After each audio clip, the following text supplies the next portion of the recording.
Shivaya.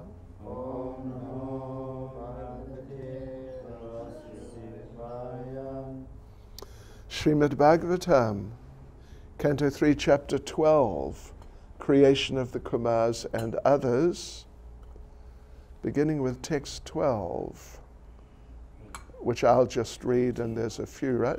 Beginning with 12, is it? Must be 12, yeah, you told me. 15. Oh, beginning with 15, okay. Beginning with 15 then.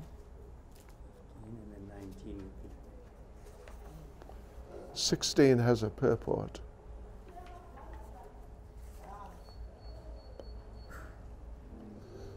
Next verse in our sheet is 19. Oh, I see.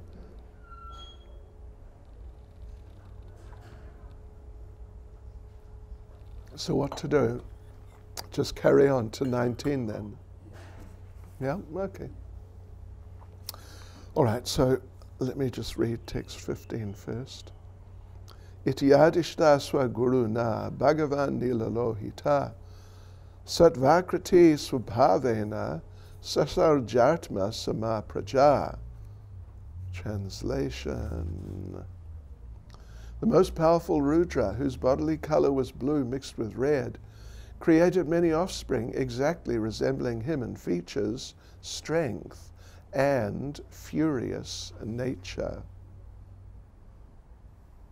Just one little point we could note is in the verse, in the Sanskrit, Rudra is this very wild Rudra is referred to as Bhagavan,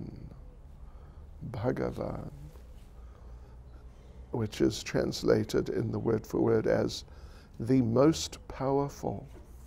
Of course, we know generally the term is used to refer to the Supreme Personality of Godhead, but sometimes in a broader type of context. 16. Rudranam Rudra Srishtanam Samantad Grasatam Jagat Nisham Ya Sank Yasho Yutan Prajapatir Ashankata. The sons and grandsons generated by Rudra were unlimited in number, and when they assembled together, they attempted to devour the entire universe. When Brahma, the father of the living entities, saw this, he became afraid of the situation. Purport by Srila Prabhupada. The generations of Rudra, the incarnation of anger, were so dangerous to the maintenance of universal affairs that even Brahma, the father of the living entities, became afraid of them.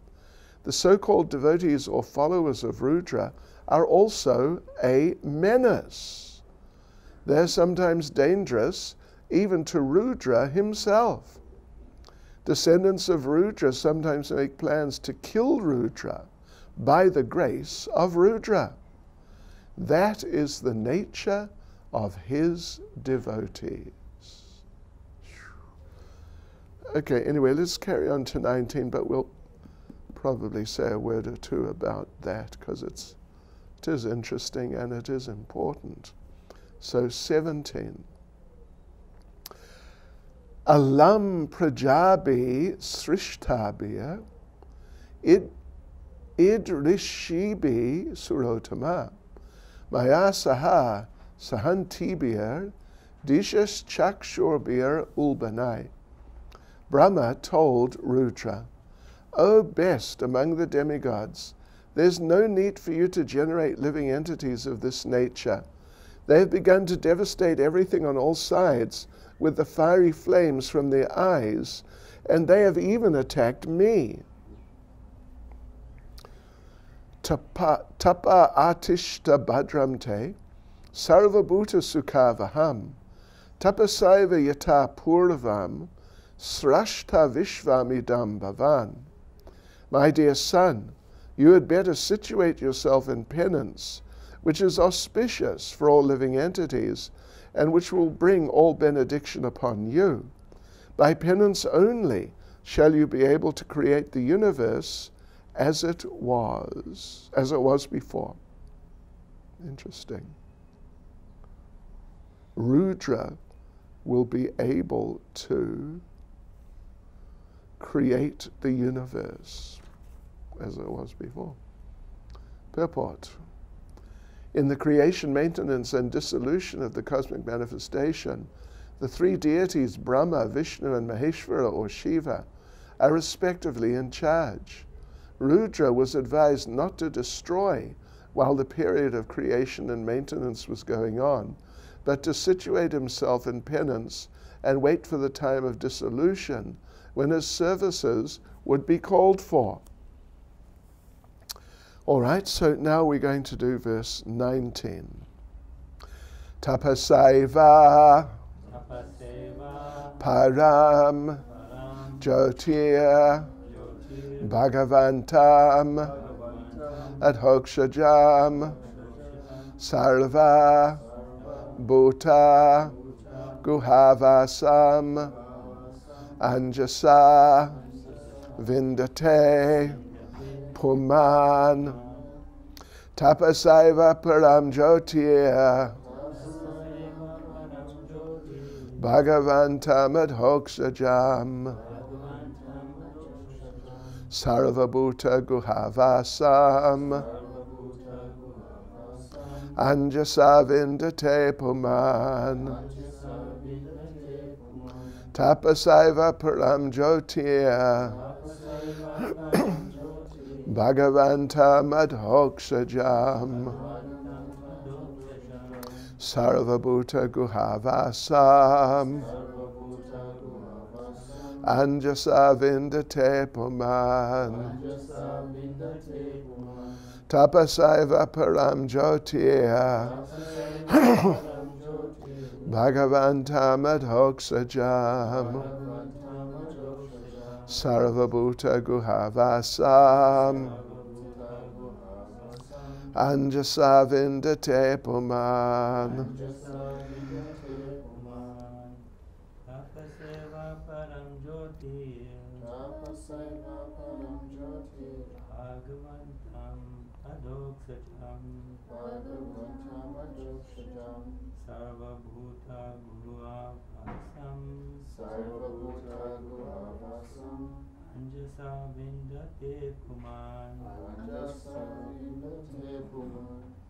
Tapasaiva param jyoti tapasaiva param jyoti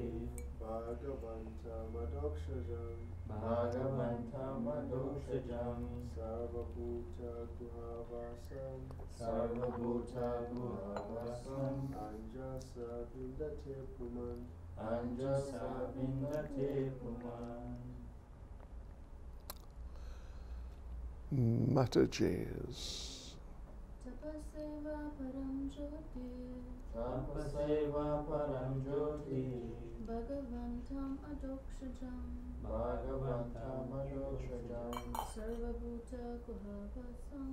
sarvabhuta guhavasam anjasa vindate puman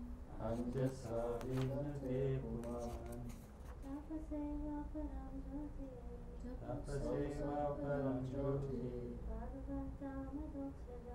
bhagavantam adhokshajam sarvabhuta guhavasam anjasa vindate puman. Tapasa, by penance, eva, only, param, the supreme, jyoti, light, bhagavantam, unto the personality of Godhead, adhokshajam, he who is beyond the approach of the senses, sarvabhuta guha avasa, residing in the heart of all living entities, anjasa, completely, vindate, can know. can know Puman, a person. a person. Translation.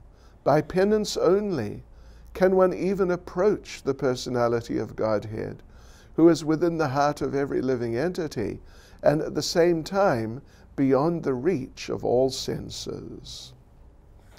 Purport by Srila Prabhupada. Rudra was advised by Brahma to perform penance as an example to his sons and followers that penance is necessary for attaining the favor of the Supreme Personality of Godhead. In Bhagavad Gita it is said that the common mass of people follow the path shown by an authority. Thus Brahma, disgusted with the Rudra generations and afraid of being devoured by the increase of population, asked Rudra to stop producing such an unwanted generation and take to penance for attaining the favor of the Supreme Lord. We find therefore in pictures that Rudra is always sitting in meditation for the attainment of the favor of the Lord. Indirectly, the sons and followers of Rudra are advised to stop the business of annihilation, following the Rudra principle, while the peaceful creation of Brahma is going on. I think there should be a comma after principle. Anyway, whatever. Okay.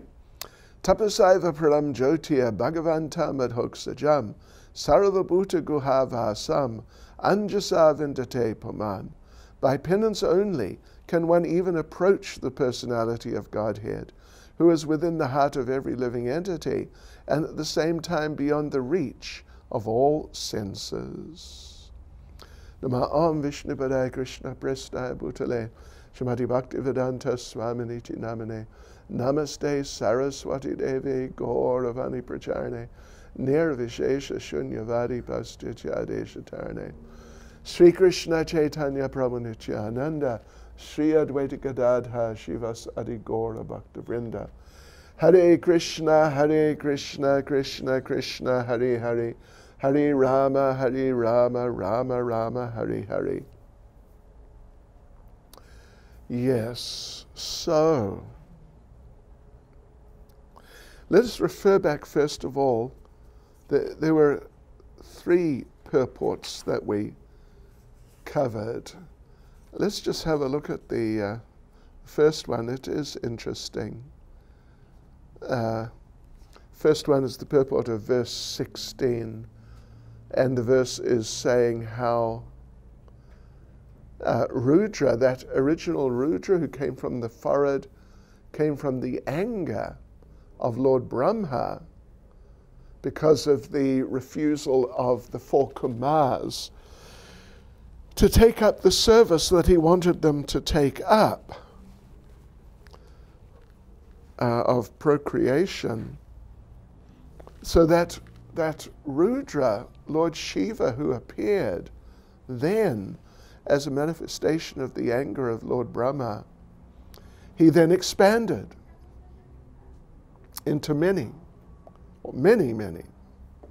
because of course that's the business of the children of Lord Brahma. That's generally what they're there for. Four Kumars had a different idea, but otherwise the idea is reproduce, populate the universe, this sort of thing. Well, just exactly that, actually. So Rudra did that.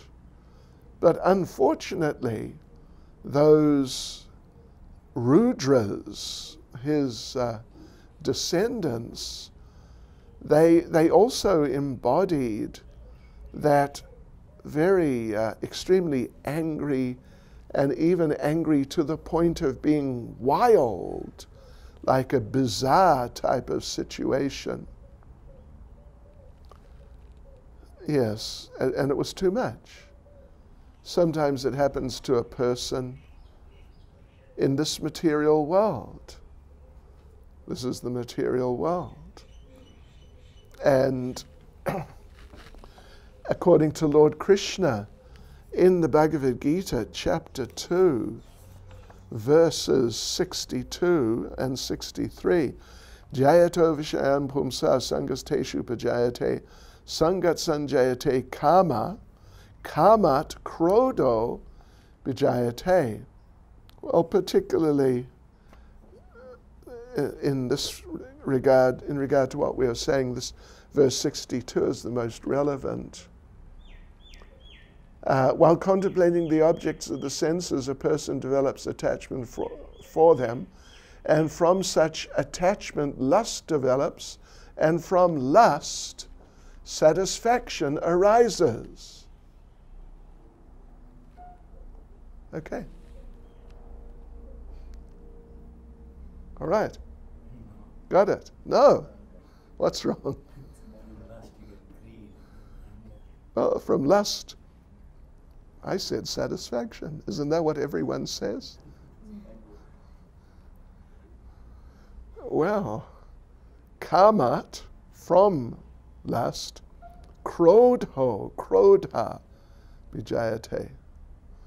From lust, anger arises. Sorry. I was just trying to test you to see if you were with us or whether you were elsewhere in some other place. Yeah, and then from that in verse 63, Lord Krishna explains how the person just really goes down very drastically until soon they fall out of the human species, down into the animal forms, or it may even be less than animal.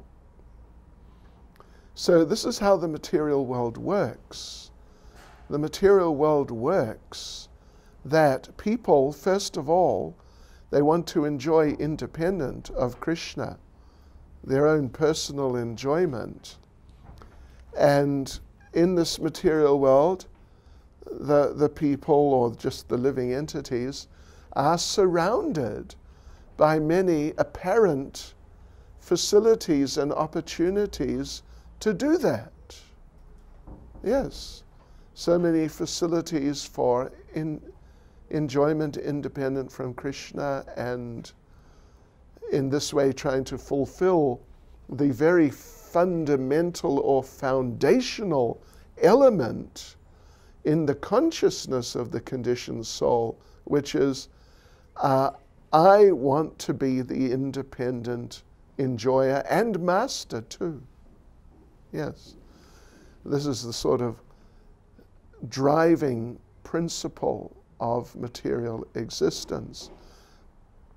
So therefore, you may find yourself that even you have become the object of someone else's lust. Yes. You may find that you are suddenly, you become aware that someone is focusing on you like that, with that sort of desire, hope, expectation. This is material life. Yeah. So anyway, as explained there, that initially some attraction is there, and then attachment. In this context, attachment means it's sort of like a conviction that I will enjoy whatever or whoever. Yes, that sort of conviction, attachment. And then from that comes lust, which in this context doesn't just mean just thinking about it, how nice it would be. That's more on the attachment, in the attachment stage, according to Bhagavad Gita chapter 2, verse 62. In this context, lust means you actually do it, whatever it is. Whatever the type of enjoyment is, you engage in it. And of course, the expectation is just, the total expectation is, this will give me satisfaction. So one does it, but the result is that that expected, not just hoped for, but usually expected satisfaction doesn't come. The desire is there very strongly, but that thing, that experience of satisfaction which will sort of complete the cycle there, it doesn't come. Complete the cycle means, the desire, the attachment, then the activity. We're going around, there's a circle, and the circle closes, is completed with satisfaction. When I was young, there was a television advertisement for some sort of cigarette. And the advertisement was, some sportsman is doing his thing, and when he's finished, he smokes a cigarette, and the slogan was, after action, satisfaction. Do you have that in South Africa? We had it. It was some time ago. So, satisfaction. The circle or the cycle is completed, and when it's completed, it's full, it's perfect, that's it. But unfortunately, it doesn't actually work like that. Unfortunately, as the cycle or circle goes around and approaches that point, the reality of the situation, which is that particular experience of enjoyment is just not, it's not adequate, it's not sufficient, it's not even of the type which could produce that end result that manifests as a concrete, tangible fact, leaving that desire still there, but with the added complication that we are unhappy because it didn't work. We were feeling usually a bit happier as we're going through the process because we have the idea it's going to work, but it didn't work. And therefore, the experience is not of much consequence, and the hoped for result is sort of blatantly not there, and as a result, frustration, anger. And the Rudras, they embody that. Well, in the sense actually that Lord Brahma as sort of like, you could almost say, the complete material living entity who possesses all the different qualities and capabilities of the conditioned souls, which he then distributes amongst the conditioned souls. He also possesses all anger, or a lot of anger, because he's the reservoir.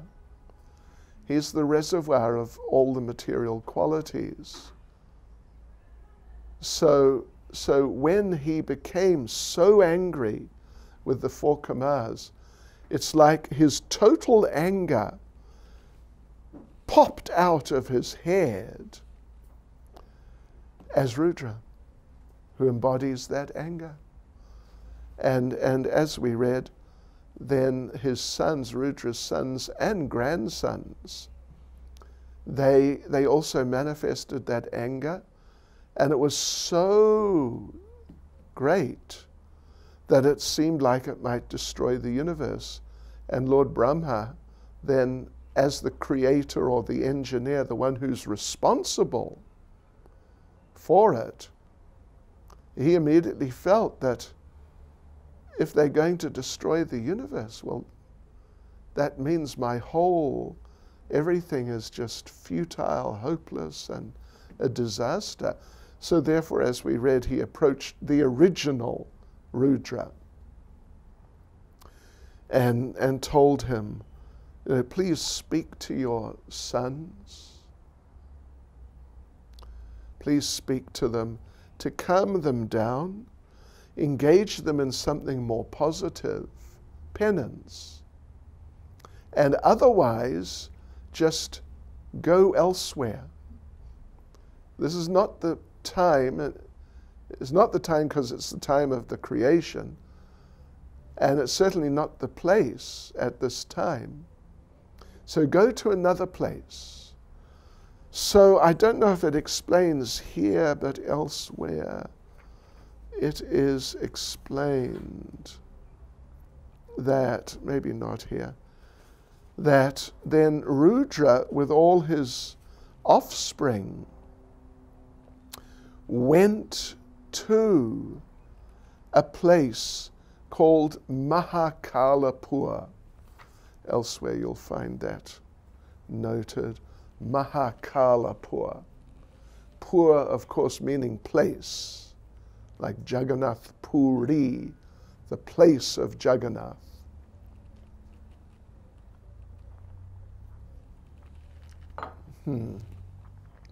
So, and Mahakala, meaning the great time, the place of the great time.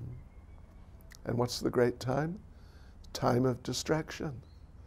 Because whatever else happens in the meantime, whatever else happens, it culminates in the distraction. That's the great time. It just envelops. Whatever happened before just becomes devastated. So therefore, it's the great time.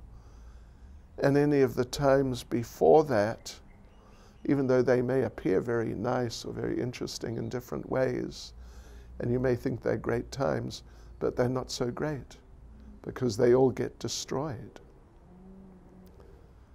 Yes, well, in that regard, the distraction of the body of a liberated soul, particularly a pure devotee, but any liberated soul is also considered Mahakalapur. It's considered one of the types of annihilations. There are two types of annihilations. One is that Mahakala, when the end of the universe comes and all the Rudras come out, and the original Rudra come out, and then they dance, and the vibration shakes the universe to pieces. That's one of the times of annihilation. The other time is when the body dies. But it's considered annihilation in the sense of that ultimate sense, Mahakala, the great time, when the person whose body dies is a liberated person, including the pure devotees, and therefore they go back to Godhead, or at least some sort of liberation, but particularly go back to Godhead. Yeah. So, but anyway, these Rudras, and it was mentioned, I read through the previous, well actually, the purport of verse 11, and that was very interesting, about the representations of Rudra, different types of living entities within whom the same type of principle of extreme anger, just like all-consuming anger, but it manifests to different degrees. And the purport Prabhupada said, the snake, tiger, and lion, they are representations of the Rudra principle. extreme heat, extreme coldness even. Then different sages people who curse. Cursing is the influence of the Rudra principle, and particularly cursing specialists, like chronic cursers. Sometimes we say serial cursers. Mentioned here, Prabhupada mentions Devasa Muni. He's under the influence of this Rudra principle. And then Shringi, who cursed Maharaj Parikshit, he was also under the influence of the Rudra principle. And Prabhupada mentions, when the Rudra principle is exhibited by persons who are not engaged in devotional service, then the person falls down from whatever their position is. To have some special power like that is something special. But if you use that power in non-devotional ways, then whatever your special position was will be lost. And devotees, of course, are not really meant, unless there's some extraordinary situation where some great offenses occur, or particularly that sort of situation, then devotees shouldn't manifest the Rudra principle. Because if you try to curse, but you haven't got the Shakti and just the proper nature for doing it in positive terms, the curse comes back to you. A curse is something that has to be imposed, enforced. Just like I was thinking the other day, I saw a policeman trying to arrest someone, but the person didn't want to be arrested. And so it's not just when the police come and say you're under arrest that everyone says, oh, fine, take me away. Some of them, they don't want to be arrested, and therefore it becomes a whole scene, and with violence, and someone sometimes is killed. So to impose something, some sort of heavy measure on another person, there has to be a particular type of potency there. And in regard to curses, if you try to impose a curse on a person, but you haven't got the potency, the curse will come back to you. This is stated in the Bhagavatam in regard to, it was, what was it, the king of Kashi? The king of Kashi, his son, I think, manifested a demon to attack perhaps the Supreme Personality of Godhead, if you're familiar with that story a little. But the demon couldn't do it, so the demon came back and killed, if I remember correctly, the son of the king of Kashi. Yeah. Because if you haven't got the potency to impose something of that sort on a person, it comes back to you. So devotees, don't curse, okay? I don't know if you've got the potency. Yeah. we're not really in the business of cursing, but rather, yeah, anyway, okay.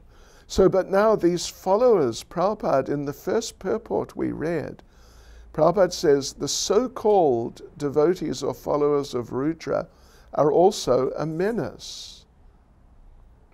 You know, the Kumbh Mela is, I think is it still happening? Anyway, the Kumbh Mela, the big one, every 12 years.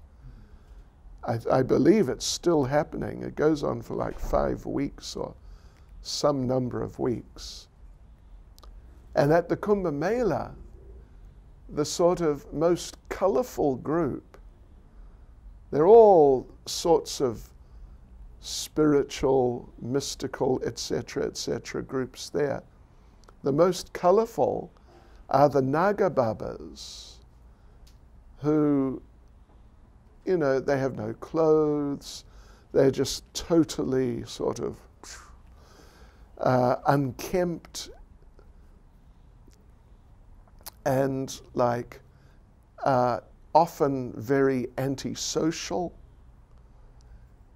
and they, as followers of Lord Shiva, they feel they have the right or even the duty as followers. They must follow in his footsteps by smoking lots of ganja and even taking other things. And as a result, they become sort of disoriented, and it's just...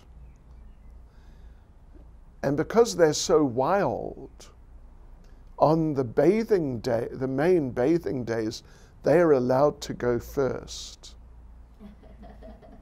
Not because they're considered the best, but because if you don't let them go first, they'll do something, you know, really, wow, something that shouldn't be done.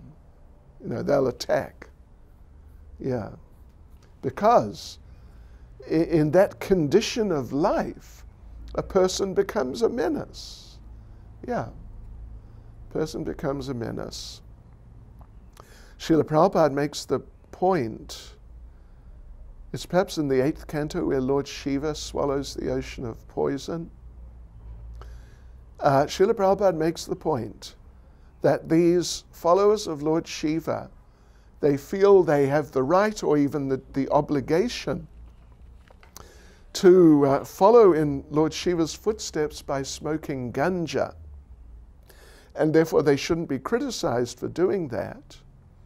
But Prabhupada makes the point that if they want to smoke ganja on the basis of being followers of Lord Shiva and having to do it as an adherent, a sincere follower, Prabhupada says, first of all, they have to drink an ocean of poison. If they survive that, as Lord Shiva did, not only did he survive, he was actually unaffected. You know, he didn't go into some sort of comatose condition or some sort of condition at all. The only thing that happened was his throat became bluish. But otherwise, physically, he was fine. And psychologically, emotionally, he was fine, completely unaffected. So this is what Prabhupada says. If you want to follow Lord Shiva by smoking ganja, first of all, drink an ocean of poison. If you survive that, you can smoke as much ganja as you like, and it will have no effect. Yeah. So, but otherwise, they're a menace. And even, as Prabhupada points out here, sometimes they're dangerous to Rudra himself. You know, there's the story in the 9th canto of, what's his name, Vrikasura, famous story. He was given the power to destroy whoever's head he touched. He was given that power by Lord Shiva, And so then he tried to utilize it on Lord Shiva. And Lord Krishna had to appear and warn Shiva afterwards that don't give benedictions like that. So, yes. So therefore, as devotees, we should be really clear that we don't involve ourselves with Lord Shiva, or, the Shiva processes, programs. We do not. The only possible thing, and actually Srila Prabhupada didn't do it, is there's Gopeshwar Shiva, who's Shiva, but as a devotee, very, very specifically as a devotee. Or sometimes Lord Shiva takes up the service of being Dikpal. Dik meaning direction, and Pal meaning protector. The protectors of the directions around the places of Krishna. Therefore you find in Mayapur there are, in some places, like Vaishnav places, Dikpal Shivas. Up at the birthplace of Lord Chaitanya they have 2, and in other places there are. But they're there as Vaishnavas, strictly as Vaishnavas, and worshipped as Vaishnavas. And the worship, the whole program, the process, has nothing to do with the program of the devotees or followers of Shiva in the sort of the normal sense, so to speak. So then Prabhupada goes on, that was the first purport. Prabhupada goes on, let's see. Well, Lord Brahma told Rudra, the original Rudra, that this is not the time. What you should do is do penance. It'll be good for all living entities, and it'll be good for you.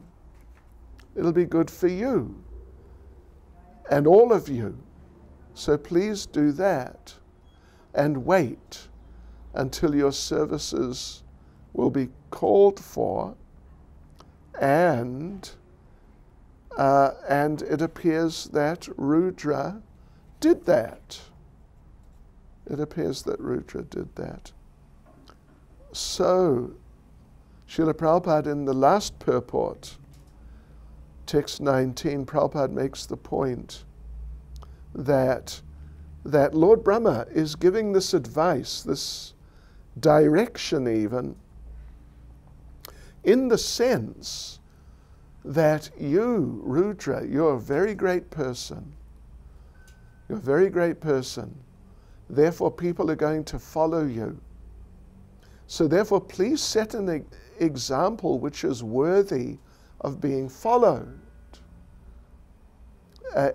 Please set an example of doing something which is beneficial. So what should that be? Penance. Penance. Prabhupada in the purport refers to Bhagavad Gita, what is it, 320? 321. 321. Yad yad acharati shestas tattadevet tarojana sayat pramanam kurute lokas tadanuvartate. Whatever action a great man performs, common men follow, and whatever standards he sets by exemplary acts, all the world pursues. So to perform penance is a highly beneficial activity. Of course, it also depends on what penance, because there are penances and there are penances. There are destructive penances. these followers of Rudra, the Shivites, the Nagababas, and people like that, they also perform penances. There's a book. Well, anyway, there's sort of, you can see pictures, you can find pictures of people who attend, some people who attend this Kumbh Mela. And some of them do penances. I mean, not just at the Kumbh Mela, but like really extraordinary penances.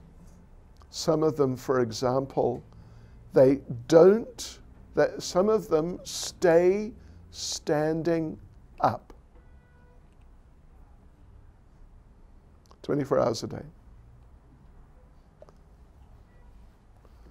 They sleep standing up. How do you sleep standing up? Well, you could try leaning against something. I know one devotee who did that once, but he tended to sort of, didn't work very well. But what some of them do, they have like a swing, like a child's swing sort of thing, at like waist height or thereabouts, and they lean over the swing. It's suspended from something. And then they sleep like that. Really.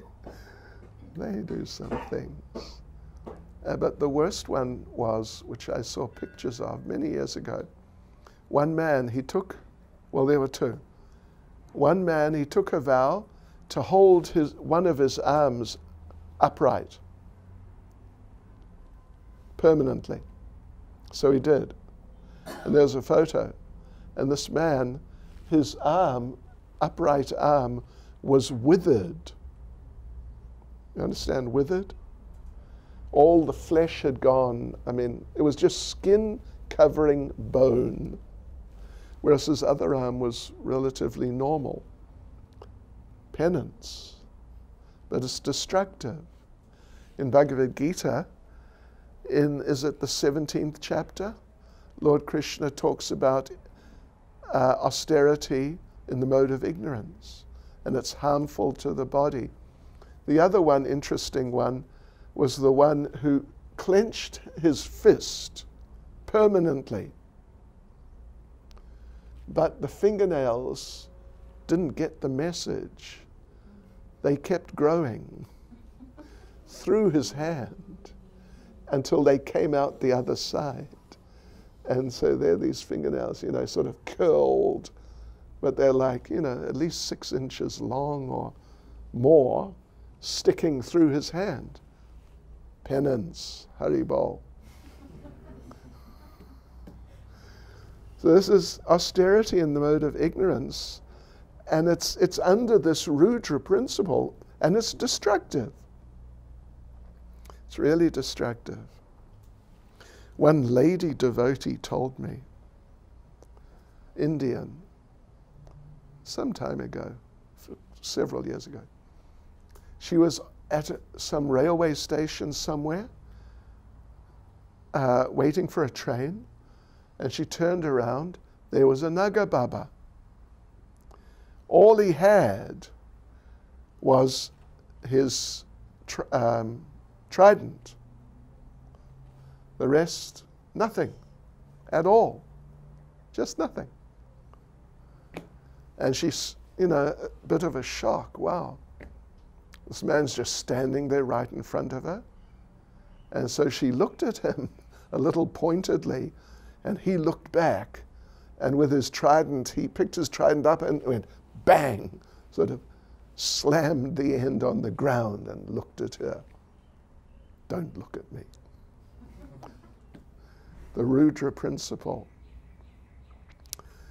Yes, so, but if people are engaged in constructive, means Krishna conscious penance, that's so beneficial.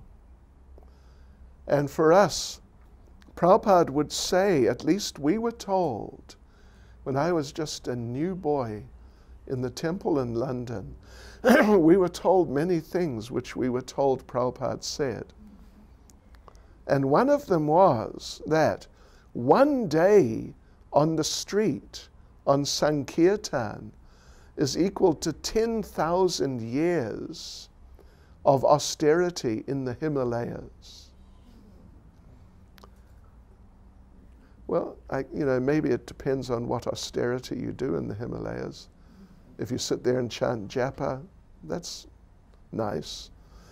But yeah, that austerity of distributing Krishna consciousness, going out and confronting the people, and in a very proactive way, trying to give them Krishna consciousness, even to the point that they might not want to, but you try to convince them to. This is our penance. Well, we have different penances, getting up early in the morning and, following our regulative principles and so on. But this penance of distributing Krishna consciousness is particularly beneficial for us as the performers, and for those who we contact and manage to sort of involve in that process of penance by getting them to take a book or just having them hear the Harinam like this. This is the best penance. Therefore it said, Yagyai Sankirtana Prayer Yajanti Hi Sumedhasa. Sumedhasa. Medhasa means intelligent. Sumedhasa means very intelligent. Like Bhadra, auspicious. Subhadra, very auspicious. So, Medhasa, Sumedhasa. This Sankirtan Yajna, given by Lord Chaitanya, it's so important, so valuable, that people who've got intelligence, sufficient intelligence, they will engage in it. They will, they must. They will feel they must, because they're intelligent and they have the ability to understand, first of all, the value of yajna or sacrifice or penance. First of all, they understand that. And then they understand that of all the different yajnas or penances and sacrifices that you can do, the Sankirtan Yajna is by far the best. Therefore, they'll do it. And they'll just very much do it. Really absorb themselves in that. On the basis of being sumedhasa, particularly intelligent, and therefore making a point of doing it. Unfortunately, the Rudras, they didn't get the message. I mean, they got the message a bit, enough to stop destroying and go away, and maybe they were living like austere lives, but waiting for the time they could do what they really felt they wanted to do, to just devastate. Hare Krishna. Any comment or question? Vibhu Prabhu. Mataji Rukmini. Question. In terms of the Bhagavad Gita verse, we receive that from lust, anger, I say. Right. And then we read so many descriptions of transcendental anger. Like Yes. we're speaking about what Srila Prabhupada, how you'd be angry for a moment, but then completely evaporated. But within the context of devotional service, we see some not so transcendental anger. Is all that anger lust-based? Is all anger? Okay, yeah, I understand. That's a very good question. Is it all? It depends. It depends on the person, first of all. and how Krishna conscious they are. For people in material life, generally, it's at least to a very large extent lust-based. You know, even you take like the vegans, you know, they're becoming more and more prominent, and they're already very prominent. And they've got some good points. They've got some excellent points, actually. But then at least some of them, I don't know to what degree, I mean, what percentage, but some of them, they become militant. And they, you know, they bomb things, they kill people, I think, sometimes. I mean, they do some pretty violent things, sometimes. And, you know, it's one thing to actually feel compassion. It's another thing to think that if we create such an imbalance on this planet so that the planet becomes severely deteriorated, and therefore we will not be able to enjoy the planet. Therefore we're angry. You follow? This sort of idea. Now the element of lust is appearing. It's not simply a matter of compassion that some innocent, you know, apparently, shall we say, innocent little creatures are just being severely abused, which is sort of like a noble sentiment. But, you know, the destruction of the rain, the global warming, destruction of the rainforests, excessive industrialization and so on, the end result of which will be that the planet would eventually become unenjoyable. So a certain amount of the anger in that regard is based on that I want to enjoy the planet. And because of what you all are doing, I'm not going to be able to, so I'm angry with you. You see? Now lust has really entered the picture.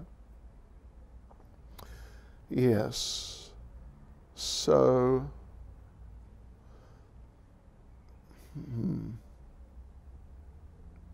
so with devotees, it also depends to what degree.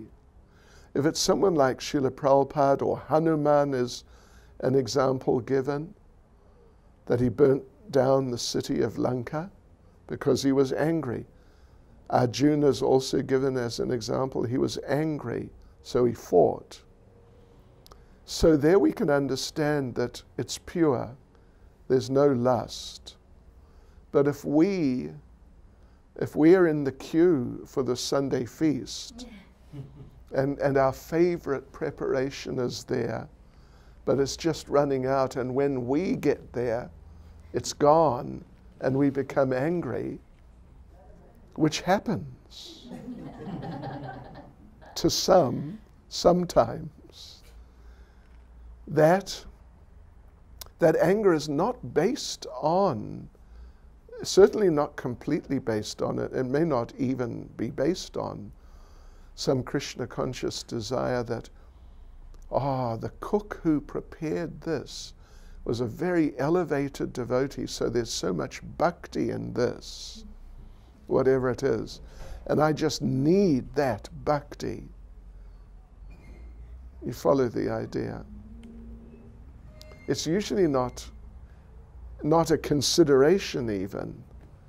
It's more, the consideration usually is more just like my sense gratification. I failed in sense gratification. So it depends. And we have to be very careful because, you know, even in that sort of situation specifically, actually, but in so many situations, We have to be very careful not to become angry with the devotees or with Krishna. Yeah, not to become angry. You know, there's a famous story, I mentioned it before, at least I was told about the story many years ago. Jayapataka Maharaj was on his way to the airport in Paris, but they were late. I forget the exact details, but somehow they were late. And he was really getting upset about missing the flight. And so they got there, the flight was missed. But they got there, they found the airport had been bombed.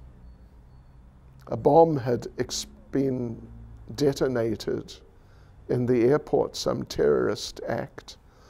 And if he had been there on time, perhaps he would have been killed. So, you know, when we do something stupid that we know we shouldn't, and we know we have the capability not to do, then we should be angry with ourselves. Generally, that's the best use of our anger. Yeah. Even so, we also have to be careful not to become too angry with ourselves, because then it may affect, we may just lose our enthusiasm in a broader sense. But still, we should, when we do some nonsense, and we know it, and we know that we were capable of better, and we must become better, we should become angry with ourselves to some degree, just to help ourselves become corrected. Or like, you know, Narada Muni cursed Nalakuvara Manigriva, and it was simply to help them. But we're not on Narada Muni's level. We're really not at all. Anyway, those are like some thoughts on the subject. Dhruva Maharaj, was his anger transcendental? Dhruva Maharaj. The reactions? Not really. That's why Swayambhuva Manu came and preached to him to stop him. It wasn't completely, put it that way. There was some, because of the bodily relationship with his brother who had been killed, there was something in it that shouldn't have been there. Even though he's considered very great, pure devotee actually, he'd already met the Lord face to face. But because of the situation, he became sort of superficially affected. Then he became, when Swayambhuva Manu preached to him, he immediately became corrected. Prabhupada also makes the point, which I've also mentioned before here, of Arjuna. Prabhupada was giving a class in Mauritius, and one man said that, you know, I think Bhagavad Gita doesn't work because Krishna preached to Arjuna, Arjuna accepted, followed the direction of Krishna, but then his son was killed and he became overwhelmed. So, you know, after all the instruction, he lost control of himself. And Prabhupada said, no, that's just natural. If a family member, someone very close, dies, particularly, you know, in very unpleasant circumstances, it's only natural there'll be some reaction. But the proof that he didn't become bewildered was that he continued to do his duty. You can read it, it's in the folio. It's a very interesting little discussion. That he continued to do his duty. Therefore we know Bhagavad Gita works. He didn't give up his duty. even though he became affected.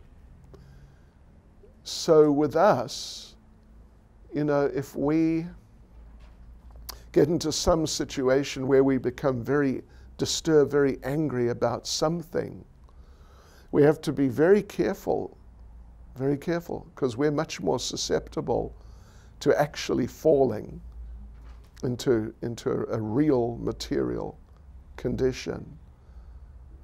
So we have to be very careful to see that our inspiration for being Krishna conscious, practicing and continuing, in the way we should, that it doesn't become undermined just particularly by some selfish concern that I didn't get this or I lost that or something.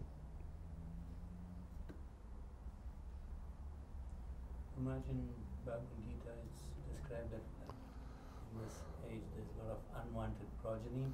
Yeah. And this unwanted progeny would they possess large degrees of this Rudra element? Yeah, sure. Rudra, well, you just look around this world. So much violence. Wars, but not just wars. So much criminal violence. In any country where the law enforcement system becomes weak, crime just increases. So, it may not always be the Rudra principles specifically, but violent crime increases where there's weak law enforcement. Mataji. I'd just like to share a comment that I heard in Vaisheshika Prabhu's class. He was also giving class on, I think, third canto, fourth canto, and it came up that by seeing the implications of one's activities as mercy or reward, one then is actively being able to progress and learn a lesson from the negative situation. So by not becoming angry, then we can actually move past those Yeah. things. You mean in a challenging situation? Yeah, that's a very important point, because we all do, and we will continue to face challenging situations where we could, become angry with even Krishna. And to just, in a conscious way, think, wait a minute, let's keep cool here, just continue in our service, don't lose it, and then you make progress. And then oftentimes, you see, if you do like that there is a good result anyway, at least in many cases. And there was no need to get angry. It was just like an unnecessary reaction to a situation. Okay, thank you. Last. I found it interesting to mention about the annihilation, and we see that the final annihilation, there's Rudra involved. And I think that, can we apply that to the annihilation of the individual as well? Because one goes through many lifetimes, and then finally one reaches that spiritual level. And then there's that final annihilation of not only the body, but the subtle body as well. It's under like the purified form of the Rudra principle.